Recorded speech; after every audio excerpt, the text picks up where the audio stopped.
आपको वेलकम करते हैं। ये मेरी फ़र्स्ट कैम अपीयरेंस है। आज मैं फ़र्स्ट टाइम आप लोगों के सामने ऑन कैमरा हूँ। इससे पहले मेरी सारी वीडियोस में आपने सिर्फ मेरी वॉइस सुनी है। आज मैं सबसे पहले आप सबको ये कहना चाहूँगी कि मेरे सारे यूट्यूब के व्यूअर्स जो इस वक्त वीडियो देख रहे हैं, आप सबको किचन विद शुम की तरफ से और हमारी तरफ से बहुत बहुत ईद मुबारक हो। और मैं आपको अपने हस्बैंड से भी मिलवाना चाहूँगी। ये मेरे हस्बैंड हैं, मेरे कैमरामैन, मेरे एडिटर।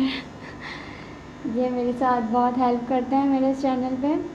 और मैं आप लोगों के लिए और कोशिश करूँगी कि इंशाल्लाह आप लोगों के लिए और अच्छी वीडियोस लेके आऊँ, अच्छे से अच्छी रेसिपीज़ आपके साथ शेयर करूँ।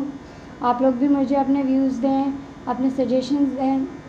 अगर आप अपनी पसंद की कोई डिशेस वगैरह चाहते हैं तो आप वो भी मुझे बताएं कमेंट में। अगर आपने अब तक मेरा चैनल सब्सक्राइब नहीं किया तो मेरे चैनल को सब्सक्राइब करें, ताकि आने वाली सारी नई वीडियोस की नोटिफिकेशन आपको मिलती रहे।